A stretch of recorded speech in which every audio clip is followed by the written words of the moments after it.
안녕하세요. 저는 탈북 여성 1호 목사 김영실입니다. 여러분, 사람이 단 하루 만에 하늘에서 지옥으로 떨어질 수 있다는 걸 아십니까? 아침에 눈을 떴을 때는 온 세상이 내 것인 줄 알았는데 해가 지기 전에 부모님의 시신 앞에서 무릎 꿇고 있는 자신을 발견하게 되는 그런 순간 말입니다. 저는 북한 간부의 딸로 태어나 남부럽지 않게 자랐습니다. 아니, 남부럽지 않은 정도가 아니었죠. 저는 교만했고 방탕했고 세상이 다 제 발 아래 있다고 믿었습니다. 20살이 되었을 때는 사람의 과거를 꿰뚫어보는 능력까지 생겼습니다. 할머니가 점쟁이셨기에 저는 5살 때부터 영의 세계를 알았고 12살에 이상한 꿈을 꾸었고 20살에는 완전히 그 세계에 발을 들여놓았습니다. 하지만 그 모든 능력도, 그 모든 배경도 부모님이 하루아침에 세상을 떠나는 것을 막을 수는 없었습니다.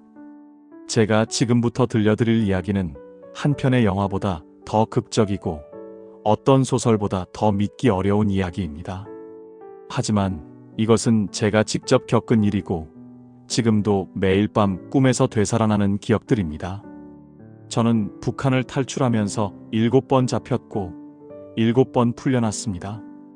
감옥에서 채찍질을 당했고 사형장으로 끌려갔고 달리는 기차에서 뛰어내렸습니다. 그리고 그 모든 순간에 저와 함께 계셨던 분을 만났습니다. 무당의 후예였던 제가 어떻게 목사가 되었는지, 죽음의 땅 북한에서 어떻게 생명의 하나님을 만났는지 그 이야기를 지금부터 시작하겠습니다.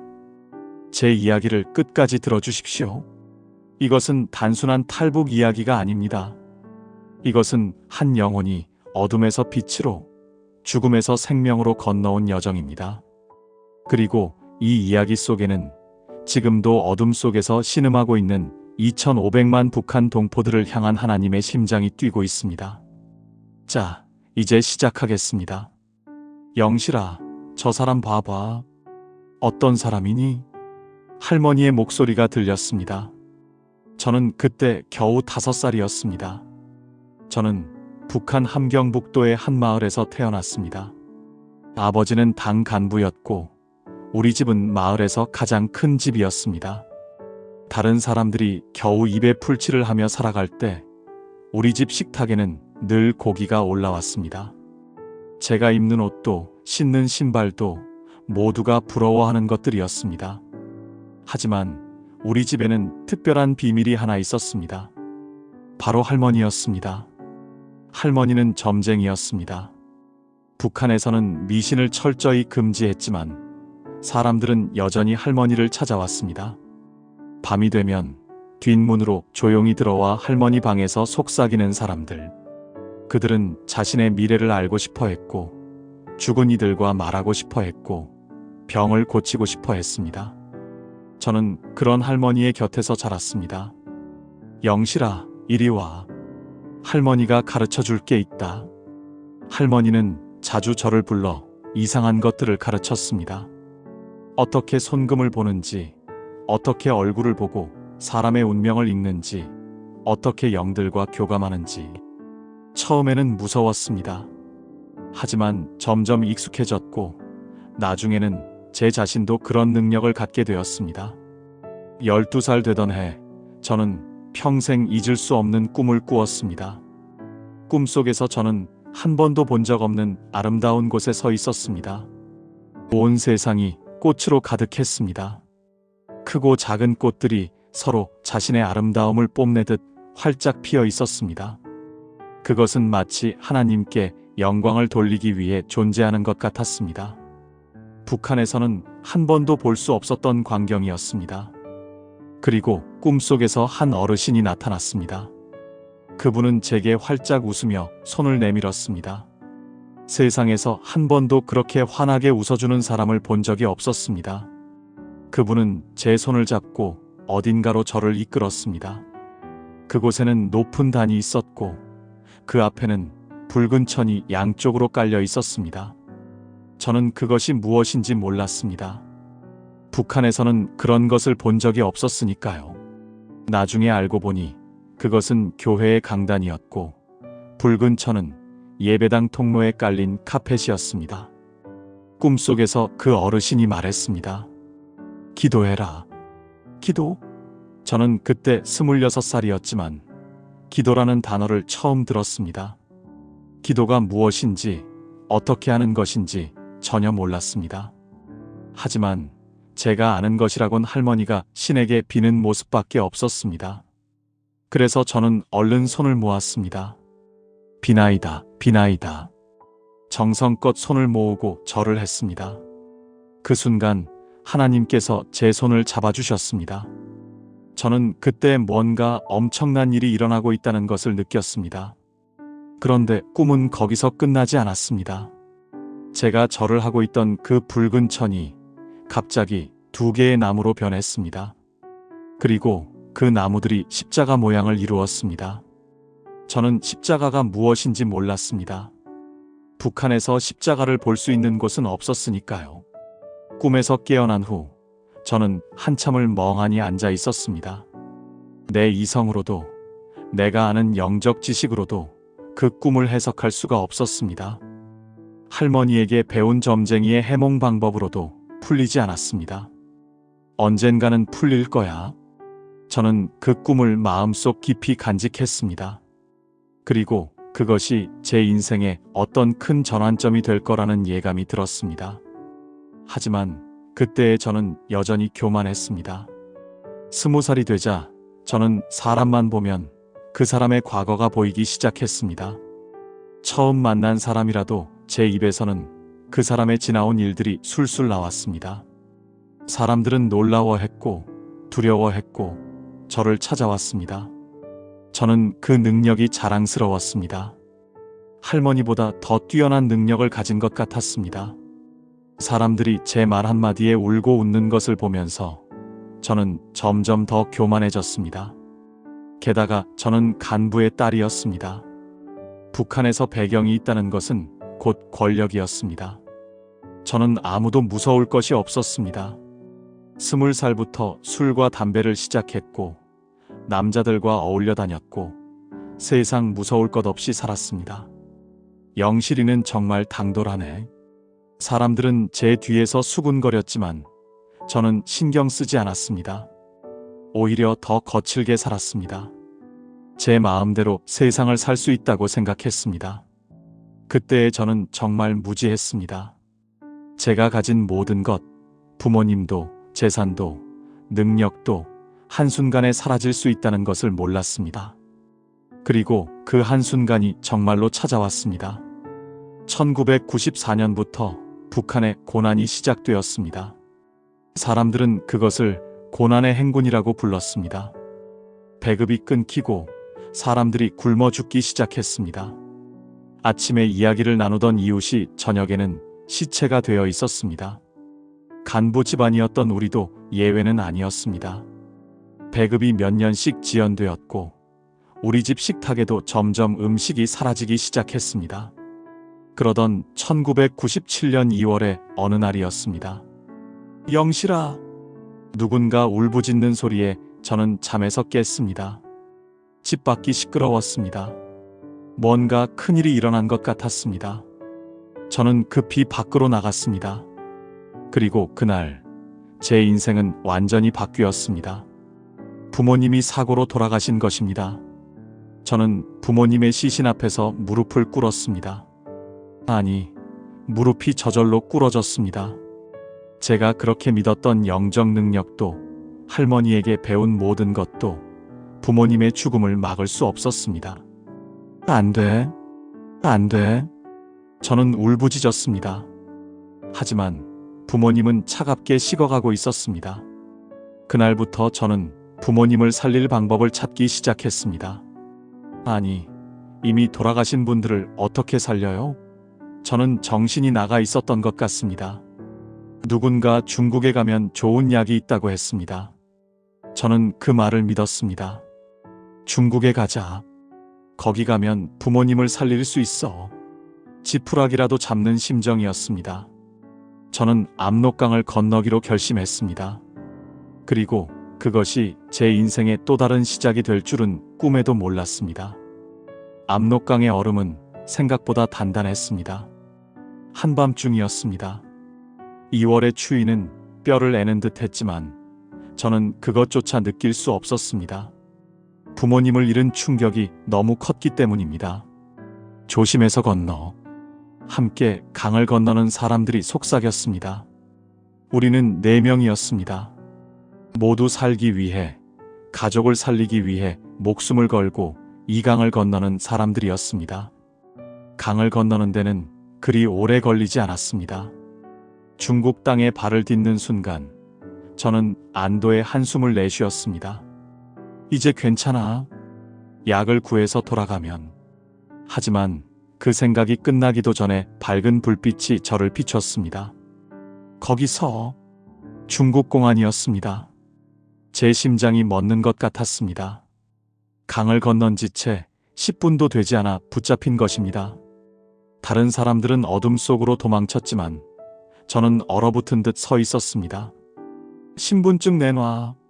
공안이 다가왔습니다. 저는 신분증을 내밀었습니다. 아니, 내밀 수밖에 없었습니다. 그들은 제 신분증을 보더니 무전기를 꺼냈습니다.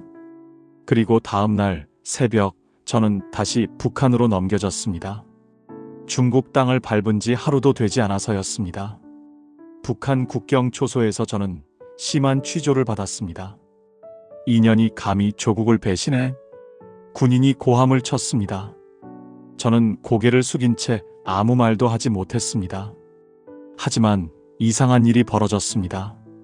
취조를 하던 군인이 제 신분증을 자세히 보더니 갑자기 태도가 바뀌었습니다. 제 아버지의 직위를 확인한 것입니다. 비록 돌아가셨지만 아버지는 당 간부였고 그 영향력이 아직 남아 있었습니다. 집에 가. 군인이 퉁명스럽게 말했습니다. 저는 믿을 수가 없었습니다. 탈북을 시도했다가 붙잡히면 보통 감옥에 가거나 더 심한 처벌을 받습니다. 하지만 저는 그냥 풀려난 것입니다. 집에 갈 수 있어. 저는 기쁨에 들떠 초소를 나왔습니다. 집으로 가는 기차역으로 향했습니다. 시간표를 확인하고 있었는데 갑자기 누군가 제 어깨를 붙잡았습니다. 영실아. 놀라서 돌아보니 친구의 오빠였습니다. 저는 그분을 알았습니다. 하지만 왜 여기서 저를 찾는지 이해할 수 없었습니다. 너 중국 갔다 왔지? 그분의 얼굴이 심각했습니다. 네. 하지만 풀려났어요. 이제 집에 가려고. 집에 가면 안 돼. 그분이 제 팔을 세게 잡았습니다. 무슨 소리예요? 지금 내 집에 보안원들이 매복하고 있어. 내가 돌아오면 바로 체포하려고 기다리고 있다고. 제 머릿속이 하얘졌습니다. 그럴 리가. 저 풀려났는데. 그건 일시적인 거였어. 내 아버지 직위 때문에 일단 보낸 거고 다시 잡으려고 하는 거야. 내 부모님이 돌아가신 지 사흘이나 됐어. 그동안 당에서 조사했고 이제 너를 처리하려는 거야. 저는 그 자리에 주저앉았습니다. 부모님은 돌아가셨고 집에도 갈 수 없고 저는 이제 완전히 혼자가 된 것입니다. 그럼 저는 어떻게 해요? 일단 여기서 떠나. 절대 집으로 가면 안 돼. 그분은 저를 안전한 곳으로 데려갔습니다. 그리고 며칠간 숨어 지냈습니다. 그때 저는 깨달았습니다. 제가 가졌던 모든 것이 사라졌다는 것을. 부모님도, 집도, 지위도 모든 것이 한순간에 사라졌습니다. 저는 이제 완전한 거지가 되었습니다. 아니, 거지보다 못한 존재가 되었습니다. 거지는 그래도 구걸할 수 있지만 저는 얼굴을 드러낼 수도 없었습니다. 제 얼굴을 아는 사람들이 많았고 발각되면 바로 잡혀갈 것이기 때문입니다. 그날부터 저는 방랑자가 되었습니다. 낮에는 숨어 지내고 밤에만 조금씩 움직였습니다. 먹을 것은 쓰레기통을 뒤져서 구했습니다. 한때 간부의 딸로 온갖 좋은 음식을 먹던 제가 이제는 개만도 못한 음식을 먹으며 연명하고 있었습니다. 이게 꿈인가? 매일 밤 잠들기 전에 생각했습니다. 아침에 일어나면 이 모든 것이 꿈이고 부모님이 살아계시고 제가 다시 따뜻한 집으로 돌아갈 수 있을 것 같았습니다. 하지만 아침이 되면 현실이었습니다. 차갑고 배고프고 외로운 현실이었습니다. 그렇게 몇 달을 떠돌아다녔습니다. 그러던 중 저는 결심했습니다. 다시 탈북을 시도하기로. 이제 북한에는 제가 있을 곳이 없었습니다. 중국으로 가는 것만이 살 길이었습니다. 첫 번째 시도는 실패했습니다. 강을 건너다가 순찰대에 발각되어 도망쳤습니다. 두 번째 시도도 실패했습니다. 이번에는 안내인이 저를 배신했습니다. 세 번째, 네 번째, 저는 포기하지 않았습니다. 포기하면 죽는 것이었습니다. 그리고 일곱 번째 시도 끝에 저는 마침내 중국으로 건너갈 수 있었습니다. 하지만 중국에서의 삶도 순탄하지 않았습니다. 저는 한 중국인 남자에게 팔려갔습니다. 그렇습니다. 팔려간 것입니다. 북한 여성들은 중국에서 인신매매의 대상이었습니다. 저도 예외가 아니었습니다. 그 남자는 나쁜 사람은 아니었습니다. 하지만 저는 하루하루가 지옥이었습니다. 언어도 통하지 않았고 문화도 달랐고 무엇보다 저는 자유가 없었습니다. 밤마다 울었습니다. 내가 왜 이렇게 살아야 하지? 차라리 죽는 게 나았을까? 자살을 생각한 적도 있었습니다. 하지만 죽을 용기도 나지 않았습니다. 그렇게 1년이 흘렀습니다. 1998년이 되었습니다. 저는 여전히 중국의 시골 마을에서 노예처럼 살고 있었습니다. 그런데 어느 날 한 여자가 우리 집을 방문했습니다. 안녕하세요. 저는 옆 마을에 사는 김 집사예요. 그 여자는 밝게 웃으며 인사했습니다. 나중에 알고 보니 그분은 한국에서 온 선교사의 아내였습니다. 저희 교회에 놀러 오세요. 교회? 저는 교회가 뭔지도 몰랐습니다. 저는 괜찮아요. 저는 무뚝뚝하게 대답했습니다. 낯선 사람이 싫었고 무엇보다 사람들을 만나는 것 자체가 두려웠습니다. 하지만 그 집사님은 포기하지 않았습니다. 일주일 후에 다시 오셨고 그 다음 주에도 오셨습니다. 영실 씨, 우리 예수님이 있는데 한번 와보시지 않을래요? 일요일 아침 9시에 예배 드리는데. 예수님이요? 그게 뭔데요? 저는 짜증스럽게 대답했습니다. 예수님은요, 우리를 사랑하시는 하나님이세요. 하나님? 신? 저는 할머니에게 배운 여러 신들을 알고 있었습니다. 또 다른 신이겠거니 생각했습니다. 관심 없어요. 그만 오세요. 저는 냉정하게 말했습니다. 사실 제 안에는 분노가 가득했습니다. 신이 있다면 왜 제 부모님을 데려갔을까요? 신이 있다면 왜 저를 이렇게 비참하게 만들었을까요? 그런데 그 집사님이 마지막으로 한 말씀이 제 마음을 흔들었습니다. 영실 씨, 우리 하나님은 평안을 주시는 분이에요. 평안. 그 단어가 제 귓가에 맴돌았습니다. 북한에서는 평안이라는 단어를 잘 쓰지 않습니다. 평안이 무엇인지도 잘 모릅니다. 저는 태어나서 단 한 번도 진정한 평안을 느껴본 적이 없었습니다. 평안. 평안이라. 그날 밤 저는 잠을 이룰 수 없었습니다. 하나님이 평안을 준다고? 내가 어려서부터 믿었던 신들은 나에게 아무것도 주지 못했는데 이 하나님이라는 신은 평안을 준다고? 호기심이 생겼습니다. 한번 가볼까? 그 생각이 제 인생을 완전히 바꿀 줄은 그때 몰랐습니다.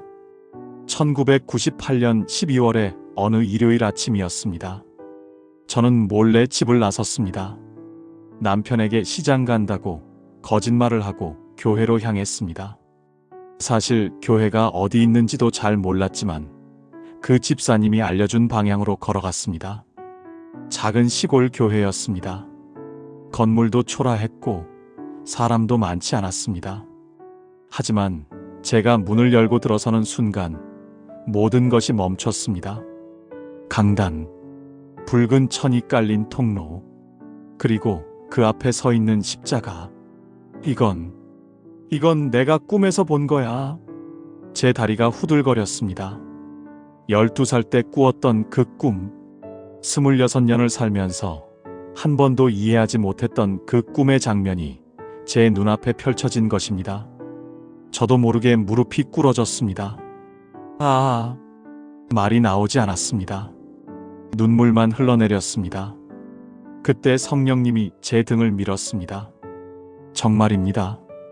누군가 제 등을 확 밀어서 저는 강단 앞까지 나아갔습니다. 그리고 그곳에 주저앉았습니다. 예배가 시작되었습니다. 사람들이 기도했습니다. 저는 기도하는 사람들을 처음 봤습니다. 북한에서 평양 사람들이 김일성 동상 앞에서 절하는 모습은 봤지만 이렇게 진심으로 무언가를 간구하는 모습은 처음이었습니다. 그들의 얼굴에는 평안이 있었습니다. 이게 평안이구나. 저는 그제야 평안이 무엇인지 알 것 같았습니다. 목사님이 설교를 시작했습니다. 중국어였지만 한국인 선교사였기에 간간히 한국어도 섞여 있었습니다. 저는 그 말씀을 하나도 놓치지 않으려고 귀를 기울였습니다. 예수님은 우리의 죄를 위해 십자가에 달리셨습니다. 십자가. 또다시 그 단어가 나왔습니다. 예수님은 우리를 사랑하셔서 우리 대신 죽으셨습니다. 그리고 3일 만에 부활하셨습니다. 사랑? 저를 위해 죽었다고? 저는 이해할 수 없었습니다. 저는 그렇게 비참하게 살아왔는데, 저는 그렇게 교만하고 죄 많은 인간인데 누군가 저를 위해 죽었다고? 누구든지 예수님을 믿으면 구원을 받습니다. 누구든지 예수님께 나오면 평안을 얻습니다. 그 말씀이 제 심장을 찔렀습니다. 나도 될까? 이렇게 더러운 나도 평안을 얻을 수 있을까? 예배가 끝나고 사람들이 나갈 때 저는 여전히 강단 앞에 무릎 꿇고 있었습니다. 일어날 수가 없었습니다. 영실 씨, 그 집사님이 놀라며 달려왔습니다. 영실 씨 오신 줄 몰랐어요. 어머, 왜 우세요? 저는 대답할 수 없었습니다. 눈물이 멈추지 않았습니다. 그날 저는 생전 처음으로 기도라는 것을 했습니다. 하나님, 제가 하나님이 누구신지도 잘 모르지만 저에게도 평안을 주실 수 있나요? 저 같은 죄인에게도요? 그 순간이었습니다. 따뜻한 무언가가 제 머리 위로 쏟아지는 것을 느꼈습니다. 마치 따뜻한 기름이 머리 위에서 발끝까지 흘러내리는 것 같았습니다. 그리고 제 안에 있던 모든 두려움, 모든 분노, 모든 슬픔이 녹아내렸습니다. 이게 평안이구나. 저는 그날 예수님을 영접했습니다. 이후로 저는 매일 교회에 나갔습니다. 남편 몰래, 온 식구 몰래 교회에 다녔습니다. 성경을 읽었고, 기도하는 법을 배웠고, 찬양하는 법을 배웠습니다. 특히 찬양이 좋았습니다. 북한에서는 김일성을 찬양하는 노래만 불렀습니다. 하지만 여기서는 하나님을 찬양했습니다. 저를 사랑하시는 하나님, 저를 구원하신 예수님을 찬양했습니다. 나 같은 죄인 살리신 주 은혜에 놀라워. 그 찬양을 부를 때마다 울었습니다. 정말 저 같은 죄인을 살리신 것이 놀라웠습니다. 하지만 좋은 날만 계속되지는 않았습니다. 어느 날 제가 교회 다니는 것이 남편에게 들통났습니다. 당신 교회 다녔어? 남편이 화를 냈습니다. 미안해요. 하지만 저는 계속 다닐 거예요. 뭐, 당신 정신 나갔어? 우리가 불법 체류자인 거 알면서 교회를 다녀? 걸리면 우리 다 북한으로 쫓겨간다고. 남편의 말이 맞았습니다. 우리는 중국에서 불법 체류자였습니다. 언제 잡힐지 모르는 위험한 상황이었습니다. 하지만 저는 교회를 포기할 수 없었습니다. 미안해요. 하지만 저는 예수님을 만났어요. 저는 이제 다른 삶을 살고 싶어요. 그날부터 남편과 사이가 벌어졌습니다. 그리고 얼마 후 더 큰 사건이 터졌습니다. 중국 공안에 의해 다시 붙잡힌 것입니다. 그날도 저는 교회에 다녀오는 길이었습니다. 갑자기 공안차가 멈추더니 제게 다가왔습니다. 신분증 보여줘. 제 심장이 쿵쾅거렸습니다. 신분증이 있을 리 없었습니다. 없어요. 어디서 왔어? 저는 대답할 수 없었습니다. 북한에서 왔다고 말하면 바로 송환될 것이기 때문입니다. 결국 저는 붙잡혔고 중국 구치소에 수감되었습니다. 구치소에서 저는 하루 종일 기도했습니다. 하나님, 저를 살려주세요. 저를 북한으로 보내지 말아주세요. 하지만 일주일 후 저는 북한으로 송환되었습니다. 기차를 타고 북한으로 향하는 동안 저는 죽음을 각오했습니다. 탈북자로 잡혀가면 심한 고문을 당하고 때로는 공개 처형을 당하기도 합니다. 이제 끝이구나. 하지만 그때 저는 기도했습니다. 하나님, 제가 북한으로 가면 죽을지도 몰라요. 하지만 저는 하나님을 만났어요. 저는 평안을 알았어요. 그것만으로도 감사해요. 기차가 북한 국경을 넘었습니다. 그리고 저는 단련대라는 곳으로 끌려갔습니다. 단련대는 감옥이었습니다. 아니, 감옥이라고 부르기도 민망한 곳이었습니다. 사람을 사람으로 취급하지 않는 곳이었습니다. 처음 철창 안으로 들어갈 때 간수가 방망이로 제 머리를 내리쳤습니다. 이년아, 조국을 배신한 죄로 여기 왔다? 저는 바닥에 쓰러졌습니다. 피가 흘렀지만 아무도 신경 쓰지 않았습니다.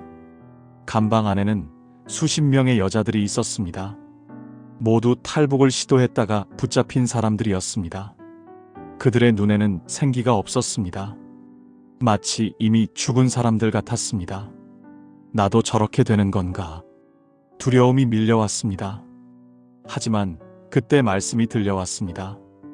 하늘과 땅에 내가 충만하지 아니하냐? 예레미야서 23장 24절의 말씀이었습니다. 교회에서 배운 말씀이었습니다. 맞아. 하나님은 이곳에도 계셔. 이 감옥에도 하나님이 계셔. 그 순간 두려움이 사라졌습니다. 두려워하지 말라. 내가 너와 함께 있다. 하나님의 음성이 들렸습니다. 그날부터 저는 감옥에서 하루 3번씩 기도했습니다. 아침, 점심, 저녁. 다른 사람들이 보든 말든 상관없이 무릎 꿇고 기도했습니다. 예수님 감사합니다. 예수님 사랑합니다. 그러자 이상한 일이 일어났습니다. 다른 죄수들이 제게 다가오기 시작한 것입니다. 당신, 무슨 기도를 그렇게 해? 당신 얼굴에서 빛이 나는 것 같아. 저는 그들에게 예수님을 전했습니다. 예수님이 우리를 사랑하세요. 예수님이 우리를 구원하실 거예요. 간수들도 이상하게 여겼습니다. 전현 미쳤나? 이런 지옥 같은 곳에서 기도를 하네. 하지만 저는 멈추지 않았습니다. 그리고 어느 날 저는 다시 불려나갔습니다. 김영실, 이름이 호명되었습니다. 제 차례였습니다. 감방 안의 모든 사람들이 저를 쳐다봤습니다. 그들의 눈빛에는 동정과 두려움이 섞여 있었습니다. 그 이름이 불린다는 것은 신문을 받으러 가거나 더 나쁜 경우 사형장으로 끌려간다는 의미였습니다. 2명의 간수가 제 팔을 붙잡았습니다. 그들은 저를 끌고 복도를 지나 어두운 방으로 데려갔습니다. 당신이 중국에서 교회를 다녔다고? 신문관이 물었습니다. 네. 저는 거짓말을 하지 않았습니다. 당신이 예수를 믿는다고? 네. 미쳤구나. 김일성 원수님과 김정일 장군님만 믿어야 하는데 당신은 예수를 믿어? 신문관이 책상을 쾅 내리쳤습니다. 저는 예수님을 믿습니다. 제 목소리는 떨리지 않았습니다. 오히려 담대함이 생겼습니다. 2년이 정말. 간수가 채찍을 들었습니다. 예수가 당신을 구원할 수 있나? 채찍이 제 등을 내리쳤습니다. 1번, 2번, 3번. 예수님은 저를 구원하실 수 있습니다. 저는 고통 속에서도 외쳤습니다. 이년아! 더 많은 채찍질이 이어졌습니다. 제 등이 찢어지는 것을 느꼈습니다. 피가 흘렀습니다. 하지만 제 마음속에는 평안이 있었습니다. 예수님, 당신이 저를 위해 십자가에서 고통받으셨던 것처럼 저도 당신을 위해 이 고통을 견디겠습니다. 그날의 고문이 끝나고 저는 다시 감방으로 돌아왔습니다. 제 몸은 만신창이었지만 제 영혼은 살아 있었습니다. 일주일 후 저는 다시 불려나갔습니다. 이번에는 신문실이 아니었습니다. 저를 포함해 30명 정도가 줄지어 끌려갔습니다. 어디로 가는 거야? 옆에 있던 여자가 떨리는 목소리로 물었습니다. 아무도 대답하지 않았습니다. 하지만 우리 모두 알고 있었습니다. 우리는 사형장으로 가고 있었습니다. 트럭에 실렸습니다. 수갑이 채워졌습니다. 그리고 트럭은 산속으로 향했습니다. 제 옆에서 한 여자가 울고 있었습니다. 저는 죽기 싫어요. 저는 그녀의 손을 잡았습니다. 괜찮아요. 두려워하지 마세요. 어떻게 괜찮아요? 우리 다 죽는 거잖아요. 우리는 죽어도 영원히 사는 곳으로 갈 수 있어요. 무슨 소리예요? 예수님을 믿으세요. 예수님이 우리를 구원하실 거예요. 그 순간 트럭이 멈췄습니다. 다 내려. 우리는 트럭에서 내렸습니다. 주변은 완전히 산속이었습니다. 아무도 없는 곳이었습니다. 무릎 꿇어. 간수가 소리쳤습니다. 우리는 일렬로 무릎을 꿇었습니다. 뒤에서 총소리가 들렸습니다. 사람들이 비명을 지르며 쓰러졌습니다. 이제 내 차례구나. 저는 눈을 감았습니다. 예수님, 저를 받아주세요. 그때였습니다. 잠깐! 누군가 소리쳤습니다. 총소리가 멈췄습니다. 이 여자는 신문이 더 필요하다. 데려가. 제 팔을 누군가 붙잡았습니다. 저는 다시 트럭에 실렸습니다. 나중에 안 일이지만 그날 함께 끌려갔던 30명 중에서 살아남은 사람은 저 혼자였습니다. 하나님이 저를 살려주신 것입니다. 트럭은 다시 감옥으로 향했습니다. 하지만 이번에는 다른 감옥이었습니다. 더 큰 감옥, 정치범 수용소였습니다. 거기서 저는 더 심한 고문을 받았습니다. 하지만 저는 예수님을 부인하지 않았습니다. 예수님이 저를 구원하셨습니다. 고문을 받을 때마다 저는 외쳤습니다. 그리고 놀랍게도 하나님은 그곳에서도 역사하셨습니다. 어느 날 밤이었습니다. 저는 감방에서 기도하고 있었습니다. 하나님, 여기서 저를 꺼내주세요. 저는 아직 할 일이 있습니다. 그날 밤 꿈을 꾸었습니다.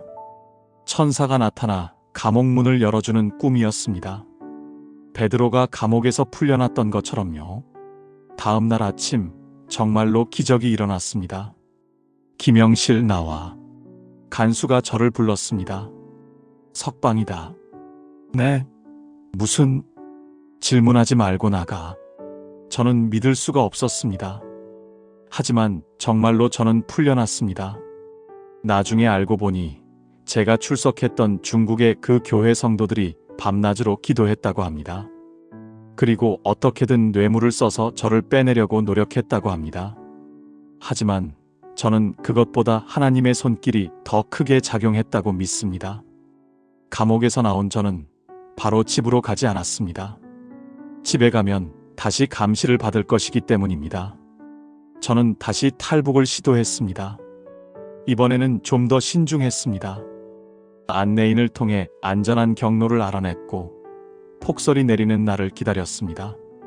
그리고 어느 2월의 밤 다시 압록강을 건넜습니다. 이번에는 성공했습니다.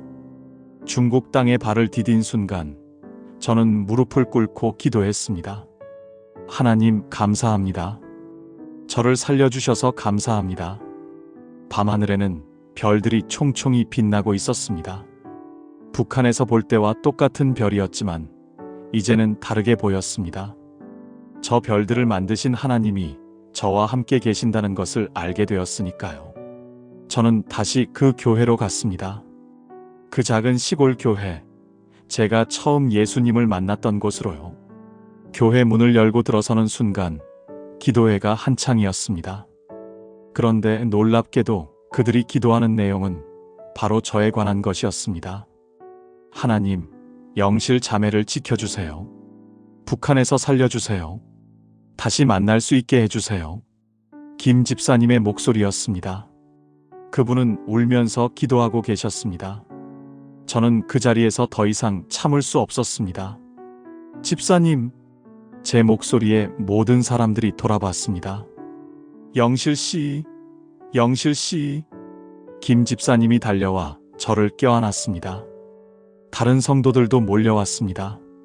모두가 울었습니다. 살아계셨어요. 하나님께서 살려주셨어요. 우리가 얼마나 기도했는지 몰라요. 기적이에요. 정말 기적이에요.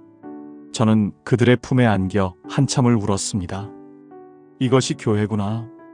이것이 하나님의 가족이구나. 피 한 방울 섞이지 않았지만 생사를 함께하는 진짜 가족이구나. 그날 밤 저는 제가 겪었던 모든 일을 간증했습니다.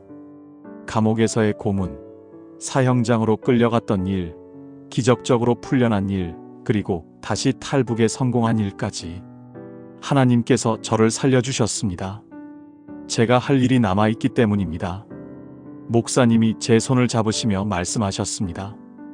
영실 자매, 하나님께서 큰 계획을 가지고 계십니다. 당신을 통해 많은 영혼들을 구원하실 겁니다. 그 후로 저는 중국에서 1년을 더 지냈습니다. 그런데 그 1년은 제 인생에서 가장 행복한 시간이었습니다. 매일 교회에 나가 예배를 드렸고 성경을 배웠고 기도하는 법을 배웠습니다. 제 영혼이 날마다 자라나는 것을 느낄 수 있었습니다. 하지만 중국에서의 삶도 안전하지는 않았습니다. 탈북자 단속이 심해지면서 여러 번 위기가 있었습니다. 어느 날은 공안들이 마을을 급습했습니다. 저는 옷장 속에 숨어야 했습니다. 심장이 터질 것 같았습니다. 공안들이 방문을 열고 들어오는 소리가 들렸습니다. 여기 북한 사람 없어? 없습니다. 저희 가족뿐입니다. 남편이 대답했습니다. 남편은 여전히 저를 보호해 주었습니다. 비록 제가 교회 다니는 것을 탐탁지 않게 생각했지만 그래도 저를 공안에게 넘기지는 않았습니다. 공안들이 나간 후 저는 옷장에서 나와 무릎을 꿇었습니다. 하나님 감사합니다. 또 한 번 살려주셔서 감사합니다. 그런 일이 한두 번이 아니었습니다. 10번도 넘게 숨어야 했고 3번은 정말 잡힐 뻔했습니다. 하지만 하나님께서 매번 저를 지켜주셨습니다. 그러던 중 남편에게 큰 변화가 생겼습니다. 어느 날 남편이 집에 돌아왔는데 얼굴이 심각했습니다. 여보, 내가 교회에 가보려고. 저는 귀를 의심했습니다. 뭐라고요? 교회? 당신이 그렇게 다니는 교회 말이야. 나도 가보고 싶어. 무슨 일이에요? 왜 갑자기? 남편이 한숨을 쉬었습니다. 오늘 일터에서 사고가 났어. 내 옆에 있던 동료가 기계에 끼어서 그 자리에서 죽었어. 남편의 손이 떨리고 있었습니다. 그걸 보는데 생각이 들더라고. 나도 언제 죽을지 모르겠다고. 그런데 당신은 죽음이 두렵지 않아 보여. 감옥에 갔다 와서도 또 잡힐 뻔해도 당신은 평안해 보여. 그게 뭔지 알고 싶어. 저는 눈물이 났습니다. 여보, 그건 예수님 때문이에요. 예수님이 저에게 평안을 주셨어요.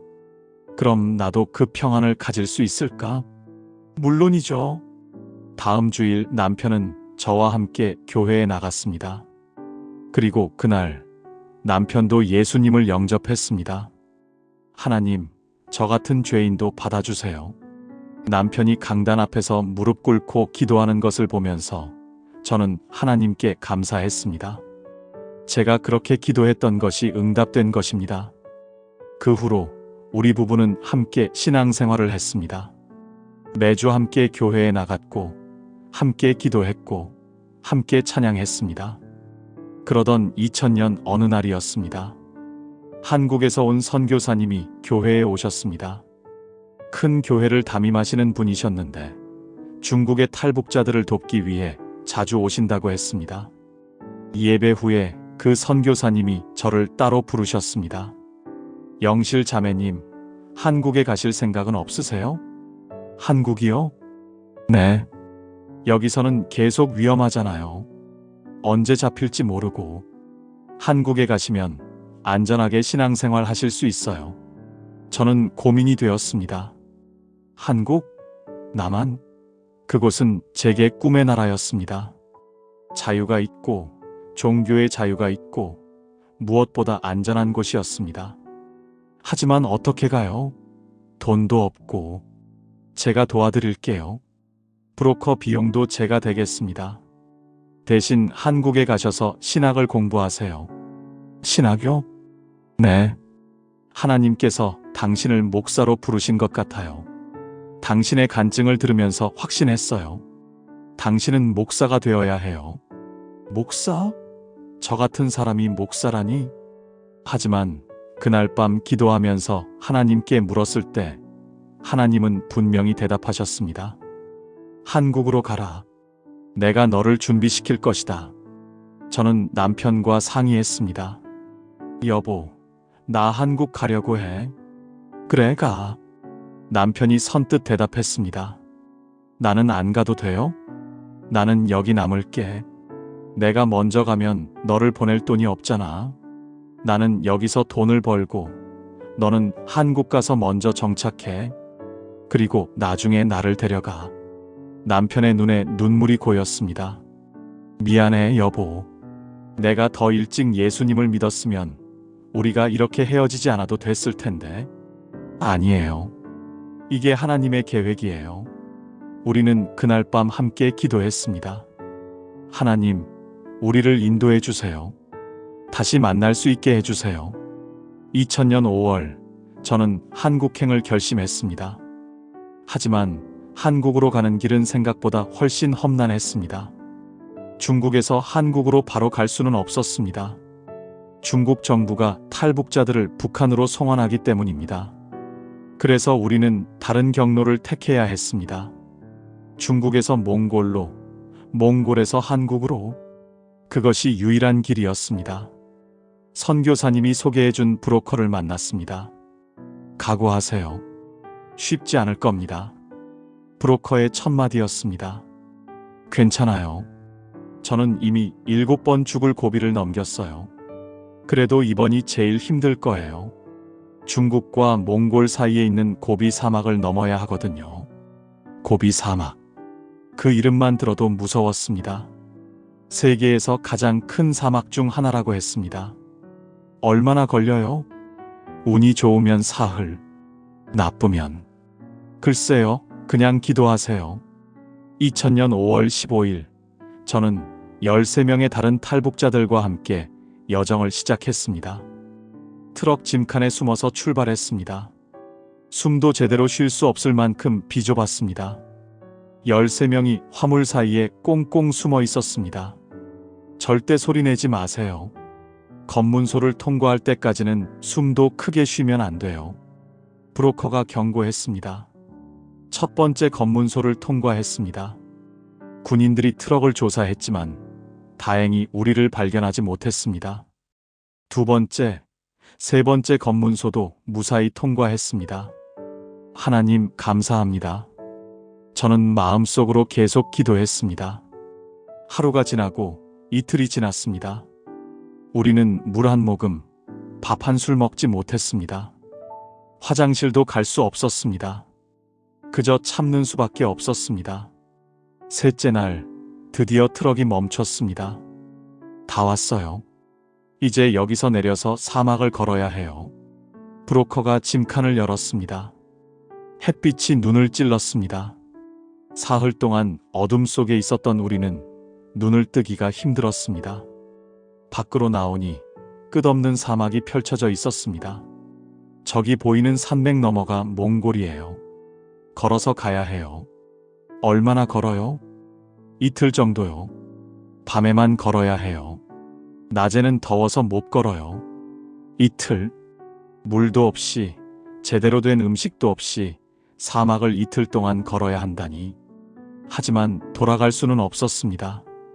앞으로 나아가는 수밖에 없었습니다.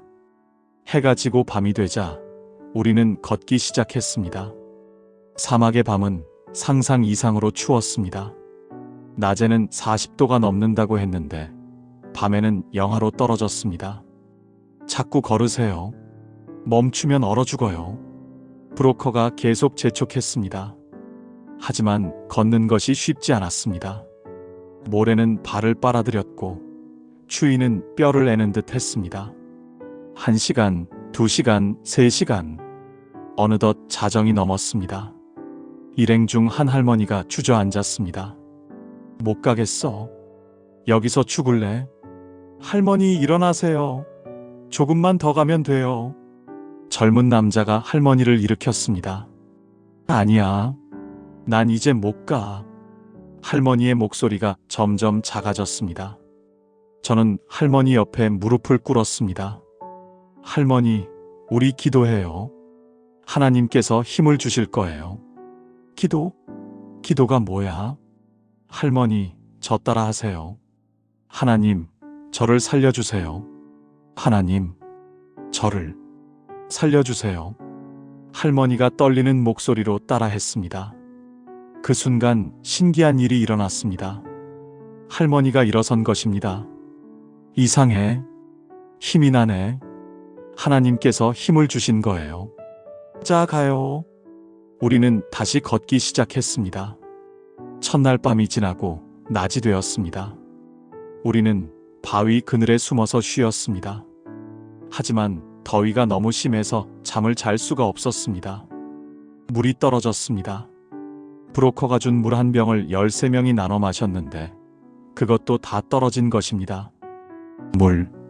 물. 사람들이 신음했습니다. 저도 목이 타들어가는 것 같았습니다.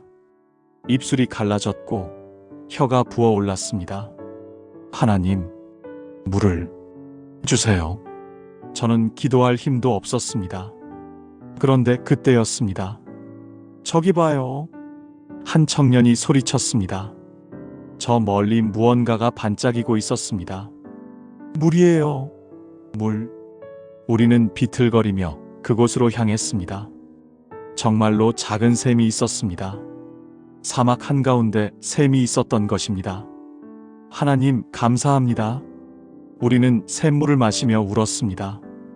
그 물이 얼마나 달았는지 모릅니다. 제 평생 그렇게 맛있는 물을 마셔본 적이 없었습니다. 이건 기적이에요. 사막에서 물을 찾는 건 기적이에요. 브로커도 놀라워했습니다.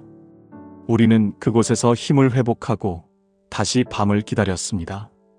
둘째 날 밤, 우리는 다시 걷기 시작했습니다. 이번에는 더 힘들었습니다. 모두가 지쳐 있었고 발에 물집이 잡혔습니다. 어떤 사람은 피를 흘리면서도 걸었습니다. 조금만 더 가면 몽골이에요. 브로커가 외쳤습니다. 새벽이 되었을 때 드디어 저 멀리 불빛이 보였습니다. 저기다. 저기가 몽골 마을이에요. 우리는 마지막 힘을 다해 걸었습니다. 그리고 마침내 우리는 몽골 땅에 발을 디뎠습니다.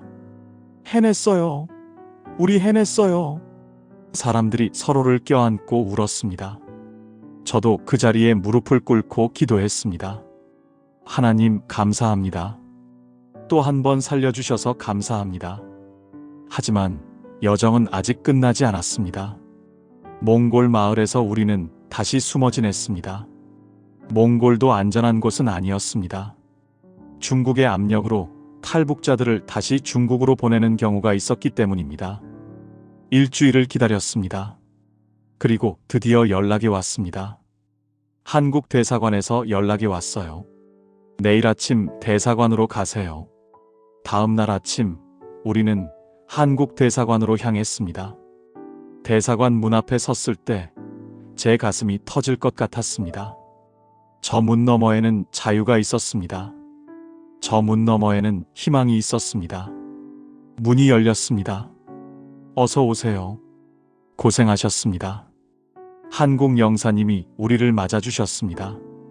그 순간 저는 무너져 내렸습니다. 그동안 참았던 모든 것이 한꺼번에 쏟아져 나왔습니다. 감사합니다. 감사합니다. 저는 바닥에 엎드려 울었습니다.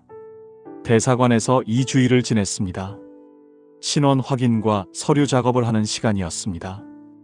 그리고 2000년 6월 10일 드디어 저는 비행기를 탔습니다. 생전 처음 타보는 비행기였습니다. 무서웠지만 동시에 설레었습니다. 비행기가 이륙했습니다. 창밖으로 몽골의 대지가 멀어져 갔습니다. 안녕, 중국. 안녕, 북한. 그리고 안녕, 남편.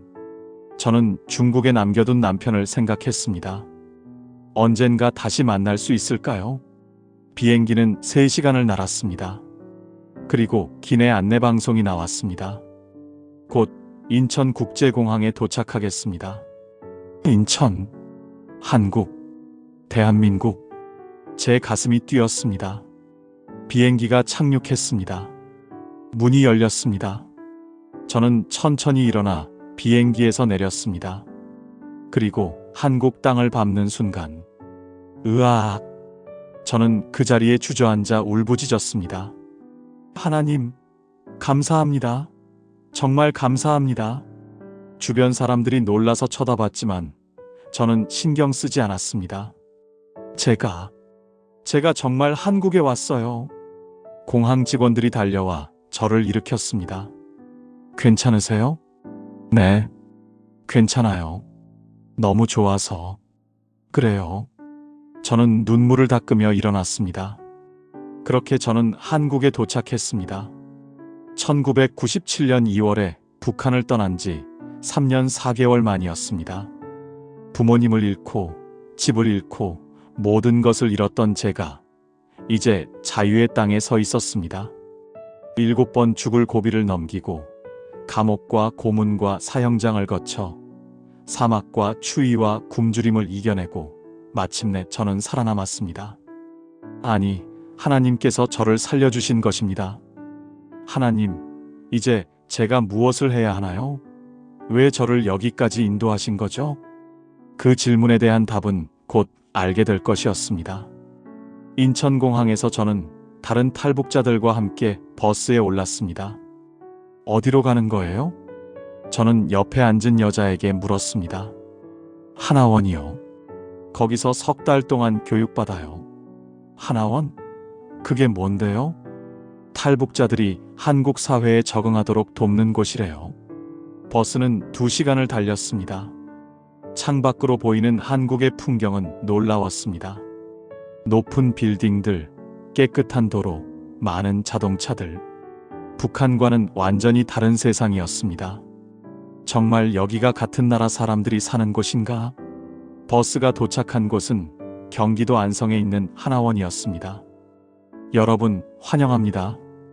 이곳에서 3개월 동안 한국 생활에 필요한 것들을 배우게 됩니다. 담당 선생님이 설명했습니다. 우리는 각자 방을 배정받았습니다. 2인실방이었는데 깨끗하고 따뜻했습니다. 내 방, 내 침대. 저는 침대에 누워 눈물을 흘렸습니다. 3년 넘게 제대로 된 침대에서 자본 적이 없었습니다. 다음 날부터 교육이 시작되었습니다. 첫 시간은 한국어 교육이었습니다. 북한 말과 남한 말은 많이 다릅니다. 여러분이 쓰는 말을 남한 사람들이 이해하지 못할 수도 있어요. 선생님이 칠판에 여러 단어들을 썼습니다. 동무는 친구, 일구는 일꾼, 직원, 편의 봉사는 편의점. 저는 열심히 노트에 적었습니다. 그리고 억양도 중요해요. 북한 억양이 강하면 사람들이 알아챌 수 있어요. 선생님이 시범을 보였습니다. 안녕하세요? 차이가 분명했습니다. 저는 집중해서 연습했습니다. 하지만 쉽지 않았습니다. 30년 넘게 써온 말을 바꾸는 것이 어떻게 쉬울 수 있겠습니까? 2번째 시간은 컴퓨터 교육이었습니다. 이게 마우스예요. 이렇게 클릭하면 선생님의 설명을 들으면서 저는 정말 다른 세상에 온 것 같았습니다. 북한에서는 컴퓨터를 본 적도 없었습니다. 자, 이제 인터넷을 해볼까요? 포털 사이트에 들어가서 인터넷? 포털 사이트? 무슨 말인지 하나도 이해할 수 없었습니다. 세 번째 시간은 경제 교육이었습니다. 한국은 자본주의 국가입니다. 돈을 벌려면 일을 해야 하고 물건을 사려면 돈을 내야 합니다. 당연한 말 같았지만 북한에서는 달랐습니다. 북한에서는 배급을 받았고 일은 의무였지 선택이 아니었습니다. 통장을 만드는 법, 은행을 이용하는 법, 신용카드를 쓰는 법, 머리가 복잡했습니다. 저녁에 방으로 돌아와 침대에 누웠을 때 저는 한숨을 쉬었습니다. 하나님, 저 할 수 있을까요? 너무 어려워요. 그때 룸메이트가 말을 걸었습니다. 언니, 기도하세요? 네, 저 크리스천이에요. 저도요. 중국에서 예수님 믿었어요. 우리는 서로를 바라보며 웃었습니다. 그럼 우리 같이 기도해요. 좋아요. 그날부터 우리는 매일 밤 함께 기도했습니다. 하나원에 크리스천이 생각보다 많았습니다. 모두 중국에서 선교사들을 만나 예수님을 믿게 된 사람들이었습니다. 우리는 몰래 기도 모임을 만들었습니다. 일주일에 2번, 밤 10시에 한 방에 모여서 기도하고 찬양했습니다. 나 같은 죄인 살리신. 우리는 작은 목소리로 찬양했습니다. 하지만 그 찬양 소리는 하늘까지 닿는 것 같았습니다. 시간이 흐르면서 저는 조금씩 한국 생활에 적응해 갔습니다. 한국어도 조금씩 익숙해졌고 컴퓨터도 다룰 수 있게 되었고 한국의 문화도 이해하기 시작했습니다. 그러던 어느 날 심리 상담 시간이 있었습니다. 탈북 과정에서 힘든 일을 겪으셨죠? 이야기하고 싶은 것 있으세요? 상담 선생님이 부드럽게 물었습니다. 저는 처음에는 말하기 싫었습니다.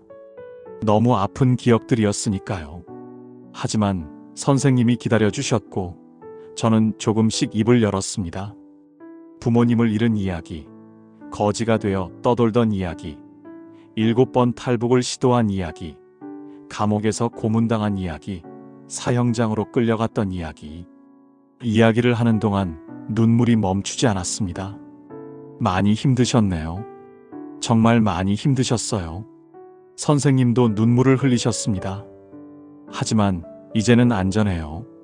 여기서는 아무도 당신을 해치지 않아요. 그 말을 들으니 더 울음이 나왔습니다. 정말 안전한가?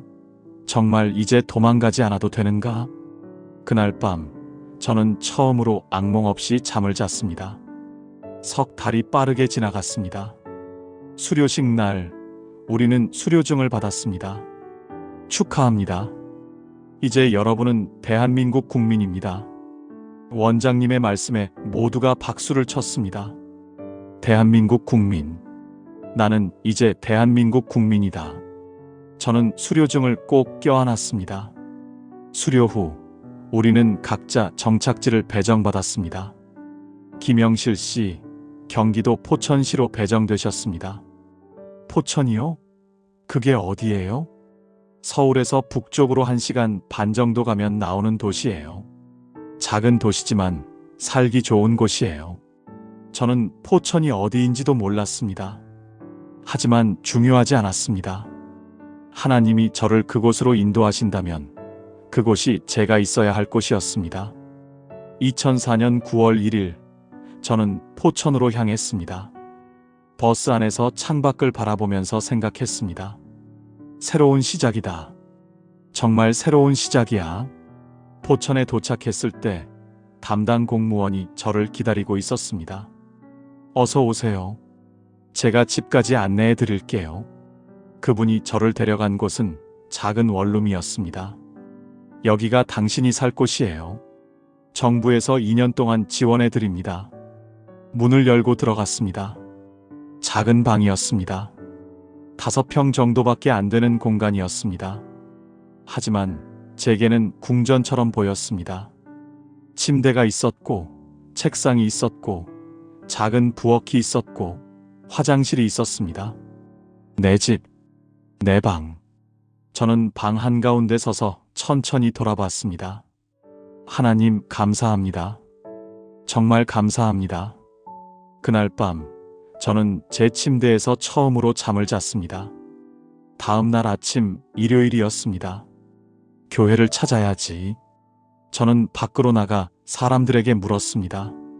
저기요, 근처에 교회 있나요? 교회요? 저기 보이는 건물이 교회예요. 그분이 가리킨 곳을 보니 십자가가 보였습니다. 신풍교회. 저는 그 교회로 향했습니다. 교회 문을 열고 들어섰을 때 예배가 막 시작되려던 참이었습니다. 어서 오세요. 한 권사님이 저를 맞아주셨습니다.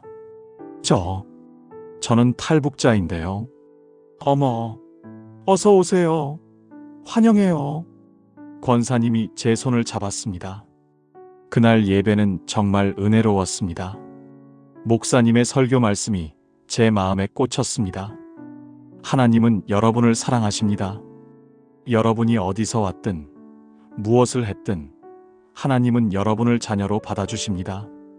예배 후 목사님이 저를 따로 부르셨습니다. 영실 씨, 우리 교회에 오신 것을 환영합니다. 힘든 일 있으면 언제든 말씀하세요. 감사합니다, 목사님. 그리고 우리 집에 저녁 먹으러 오세요. 사모님이 음식 준비해 놓으셨어요. 아니에요, 괜찮아요. 괜찮긴요. 혼자 있으면 외롭잖아요. 어서 와요. 그렇게 저는 목사님 댁으로 갔습니다. 사모님은 92세의 고령이셨지만 정정하셨습니다. 영실아, 어서 와. 배고프지?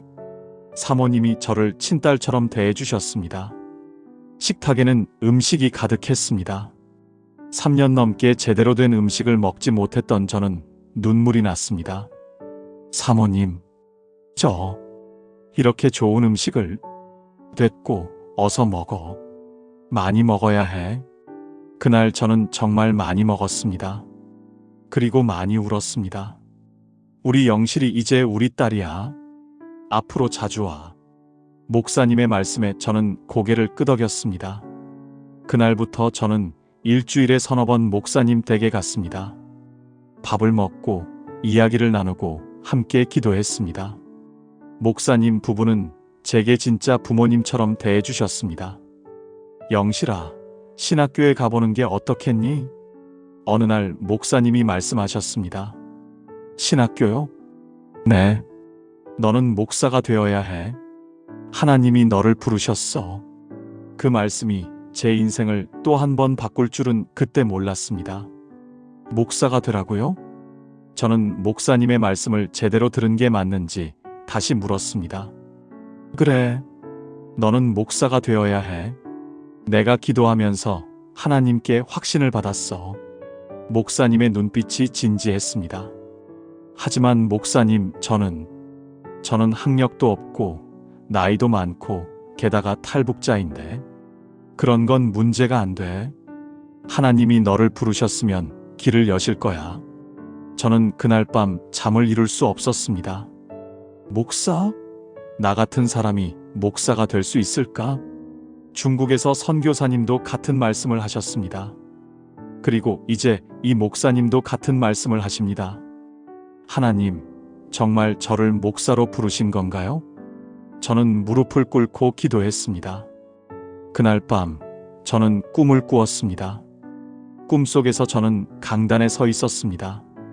그리고 많은 사람들 앞에서 말씀을 전하고 있었습니다. 청중석에는 북한 사람들이 가득 차 있었습니다. 예수님이 여러분을 사랑하십니다. 제가 외치자 사람들이 울면서 앞으로 나왔습니다. 꿈에서 깨어났을 때 제 얼굴은 눈물로 젖어 있었습니다. 하나님, 알겠습니다. 제가 가겠습니다. 다음 날 아침 저는 목사님을 찾아갔습니다. 목사님, 제가 신학교에 가겠습니다. 목사님이 환하게 웃으셨습니다. 그래, 잘 결정했어. 하나님이 기뻐하실 거야. 하지만 문제가 있었습니다.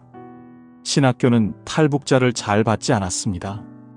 특히 여자 탈북자는 더더욱 받지 않았습니다. 학력 인정이 안 되고 나이도 많고 여러 가지 이유로 거절당했습니다. 목사님과 저는 여러 신학교에 문의했습니다. 탈북자는 받지 않습니다. 학력 증명이 안 되면 입학이 어렵습니다. 나이 제한이 있습니다. 모두 거절이었습니다. 저는 낙심했습니다. 하나님, 정말 저를 부르신 게 맞나요? 모든 문이 다 닫혀 있는데요. 하지만 목사님은 포기하지 않으셨습니다. 영실아, 기도하자. 하나님이 한 문은 열어주실 거야. 우리는 40일 동안 새벽 기도를 했습니다. 매일 아침 5시에 교회에 나가 무릎을 꿇고 기도했습니다. 하나님, 문을 열어주세요. 제가 신학을 공부할 수 있게 해주세요. 40일째 되는 날, 기적이 일어났습니다. 총신대학교 신학대학원에서 연락이 온 것입니다. 특별 전형으로 입학을 허가합니다. 정말요? 정말 저를 받아주신다고요? 네. 서류를 보니 특별한 경우라고 판단했습니다. 입학하십시오. 전화를 끊고 저는 그 자리에 주저앉아 울었습니다. 하나님, 감사합니다. 정말 감사합니다. 2005년 3월, 저는 총신대학교 신학대학원에 입학했습니다. 개강 첫날, 저는 떨리는 마음으로 강의실에 들어갔습니다. 학생들이 모두 저를 쳐다봤습니다. 저는 나이가 가장 많았습니다. 38살. 다른 학생들은 대부분 20대였습니다. 내가 여기서 공부할 수 있을까? 첫 수업은 히브리어였습니다. 알렙, 베트, 기멜. 교수님이 히브리어 알파벳을 가르쳤습니다. 저는 열심히 노트에 적었지만 하나도 이해할 수 없었습니다. 두 번째 수업은 헬라어였습니다. 알파, 베타, 감마. 또 다른 언어였습니다. 세 번째 수업은 조직신학이었습니다. 삼위일체론, 기독론, 구원론. 용어조차 생소했습니다. 첫날 수업이 끝나고 저는 도서관에서 울었습니다. 하나님, 저는 못하겠어요. 너무 어려워요. 하지만 포기할 수 없었습니다. 하나님이 이곳까지 인도하셨는데 포기할 수는 없었습니다. 저는 다른 학생들보다 3배는 더 공부했습니다. 새벽 4시에 일어나 2시간 공부하고 수업을 듣고 저녁에는 도서관에서 자정까지 공부했습니다. 주말에는 도서관이 문을 열 때부터 닫을 때까지 앉아 있었습니다. 특히 언어가 문제였습니다. 히브리어와 헬라어도 어려웠지만 북한식 한국어로 인한 어려움도 컸습니다. 영실 씨, 이 단어 뜻이 뭐예요? 동기들이 물으면 저는 대답할 수 없었습니다. 남한에서 쓰는 신학 용어를 이해하는 것도 힘들었으니까요. 밤마다 울면서 공부했습니다. 하지만 목사님과 사모님이 저를 응원해 주셨습니다. 영실아, 힘내. 너는 할 수 있어. 우리가 기도할게. 포기하지 마. 교회 성도들도 저를 위해 기도해 주셨습니다. 그리고 무엇보다 하나님이 저와 함께 계셨습니다. 1년이 지났습니다. 처음에는 꼴찌였던 제 성적이 조금씩 올라가기 시작했습니다. 2년이 지났습니다. 이제는 중간 정도 했습니다. 3년이 지났을 때 저는 드디어 신학 석사 학위를 받았습니다. 졸업식 날 저는 학위증을 받아들고 울었습니다. 하나님, 감사합니다. 정말 감사합니다. 하지만 아직 끝이 아니었습니다. 이제는 목사 안수를 받아야 했습니다. 2008년 1월 저는 목사 안수를 신청했습니다. 하지만 또 문제가 생겼습니다. 탈북자 여성이 목사가 된 전례가 없습니다. 좀 더 기다려 보시는 게 어떨까요? 노회에서 난색을 표했습니다. 하지만 저를 아는 목사님들이 저를 위해 나서주셨습니다. 이 자매는 특별한 경우입니다. 하나님께서 분명히 부르셨습니다. 북한 선교를 위해 꼭 필요한 일꾼입니다. 결국 노회는 저의 안수를 허락했습니다. 2008년 2월 15일 저는 목사 안수를 받았습니다. 안수식 날 저는 강단에 섰습니다. 검은 목사 가운을 입고 목에는 스토를 두르고 강단에 섰을 때의 그 감격을 어떻게 말로 표현할 수 있을까요? 간증 말씀해 주시겠습니까? 사회자가 저를 불렀습니다. 저는 천천히 입을 열었습니다. 저는 북한에서 무당의 후예로 자랐습니다. 회중이 조용해졌습니다. 저는 죄인 중에 죄인이었습니다. 교만했고 방탕했고 악했습니다. 저는 눈물을 닦았습니다. 하지만 하나님께서 저를 불러주셨습니다. 죽음의 땅에서 저를 건져주셨습니다. 7번 죽을 고비를 넘길 때마다 저를 살려주셨습니다. 목이 메었습니다. 그리고 오늘 저를 목사로 세워주셨습니다. 이 모든 것이 하나님의 은혜입니다. 회중석에서 아멘 소리가 터져나왔습니다. 저는 약속합니다. 제 남은 생을 북한을 위해 쓰겠습니다. 제가 태어난 그 땅에 복음이 전해질 때까지 저는 쉬지 않고 기도하고 일하겠습니다. 그날 회중석에서 함께 우는 사람들이 많았습니다. 저는 한국 최초의 탈북 여성 목사가 되었습니다. 언론에서 관심을 가졌고 여러 교회에서 간증 요청이 들어왔습니다. 저는 전국을 다니며 제 이야기를 나누었습니다. 하나님은 살아계십니다. 하나님은 북한도 사랑하십니다. 하지만 제 마음속에는 항상 한 가지 소원이 있었습니다. 중국에 남겨둔 남편. 여보, 당신은 잘 있나요? 저는 매일 남편을 위해 기도했습니다. 그리고 2010년 기적이 일어났습니다. 남편이 한국에 온 것입니다. 인천공항에서 남편을 만났을 때 우리는 서로를 껴안고 한참을 울었습니다. 여보, 정말 당신이에요? 그래, 나야. 드디어 왔어. 어떡해. 당신이 기도했잖아. 하나님이 들어주셨어.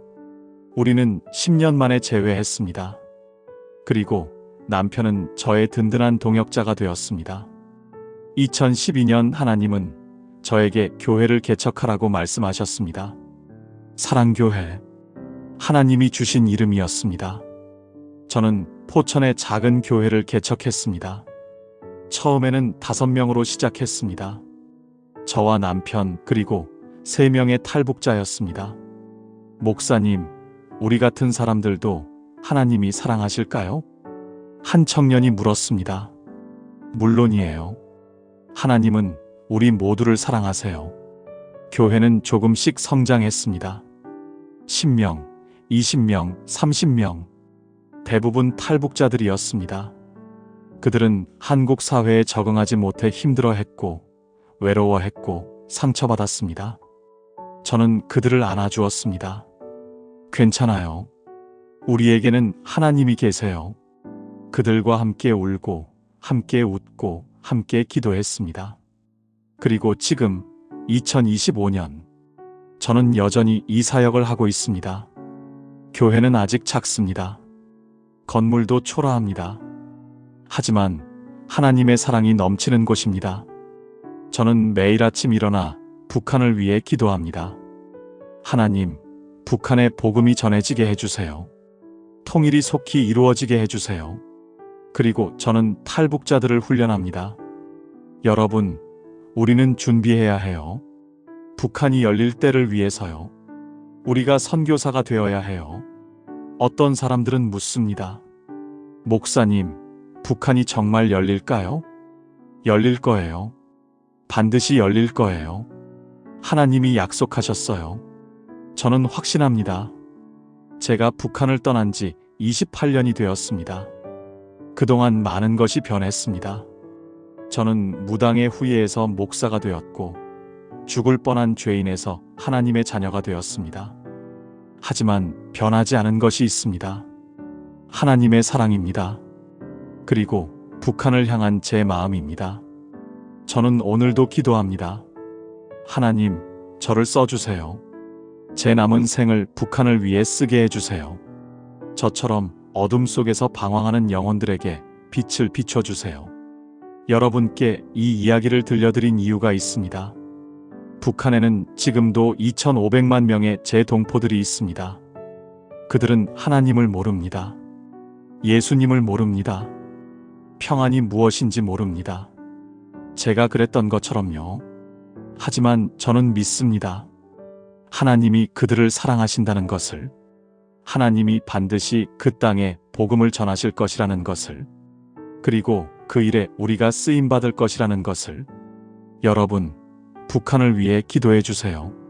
북한의 복음이 전해지도록, 북한의 교회가 세워지도록, 북한이 하나님께로 돌아오도록 기도해 주세요. 그리고 저를 위해서도 기도해 주세요. 제가 마지막 숨을 거둘 때까지 이 사명을 감당할 수 있도록, 제가 북한으로 돌아갈 그날을 준비할 수 있도록 기도해 주세요. 저는 오늘도 찬양합니다. 나 같은 죄인 살리신 주 은혜에 놀라워. 정말 놀랍습니다. 저 같은 죄인을 살리신 주님의 은혜가. 그리고 저는 믿습니다. 주님이 북한도 살리실 것을, 저의 동포들도 구원하실 것을 믿습니다. 그날이 올 때까지 저는 기도하고 준비하고 달려갈 것입니다. 죽음의 땅에서 생명을 만난 제가 이제는 생명을 전하는 자로 살아갈 것입니다. 하나님이 저와 함께 계시기에, 하나님이 여러분과도 함께 계시기에 감사합니다. 제 이야기를 끝까지 들어주셔서 감사합니다. 하나님의 사랑이 여러분과 함께 하기를 기도합니다.